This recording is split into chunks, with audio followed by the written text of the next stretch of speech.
యూదులు సూచక క్రియ చేయమని అడుగుతున్నారు, గ్రీసు దేశస్థులు జ్ఞానమును వెతుకుతున్నారు.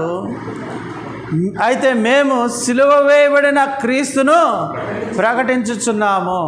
3 రకాల వ్యక్తులు ఉన్నారు. 3 రకాల వ్యక్తుల్లో ఒకళ్ళు యూదులు. వారు ఏం చేస్తున్నారంటే సూచక్రియ చేస్తేనే నువ్వు దేవుని మనిషిని మేము నమ్ముతాం. వీళ్ళు ఇంకా ఈ యూదులు వారి యొక్క బుద్ధి మారలేదు.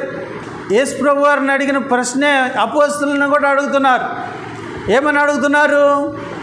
ఇదిగో సూచక్రియ చెయ్యి, అప్పుడే మీరు దేవుని ప్రజలని నేను నమ్ముతాం, లేదా దేవుని ప్రవక్తలని మేము నమ్ముతాం, దేవుని యొక్క అపోస్తలులని మేము నమ్ముతాం అని చెప్పి వారు అంటున్నారు. అందుని బట్టి దేవుడు ఏమైనా చూపిస్తాడా? సూచక్రియలు అసలు చూపించడా? దేవుడు చూపించడా? సూచక్రియ చూపించడా?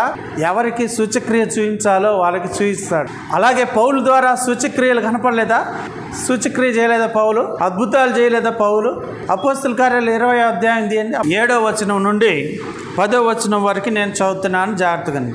ఆదివారమున మేము రొట్టె విరుచుటకు కూడినప్పుడు పౌలు మరునాడు వెళ్ళనయ్యుండి వారితో ప్రసంగించుచు అర్ధరాత్రి వరకు విస్తరించి మాట్లాడుచుండెను. మేము కూడి ఉన్న మేడగదిలో అనేక దీపములు ఉండెను. అప్పుడు ఐతుకు ఒక యవనస్తుడు కిటికీలో కూర్చుండి గాఢ నిద్రపోయి పౌలు చాలాసేపు ప్రసంగించుచుండగా నిద్రాభారం వలన జోగి 3వ అంతస్తు నుండి కిందకు పడి చనిపోయిన వాడై ఎత్తబడెను. అంతటా పౌలు క్రిందికి వెళ్ళి అతని మీద పడి కౌగిలించుకొని, మీరు తొందరపడకుడి, అతని ప్రాణం అతనిలో ఉన్నదని వారితో చెప్పెను.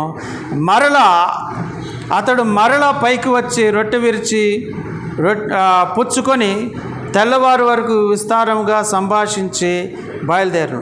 వారు బ్రతికిన ఆ చిన్నవాణిని తీసుకొని వచ్చినప్పుడు వారికి విశేషమైన ఆదరణ కలిగెను.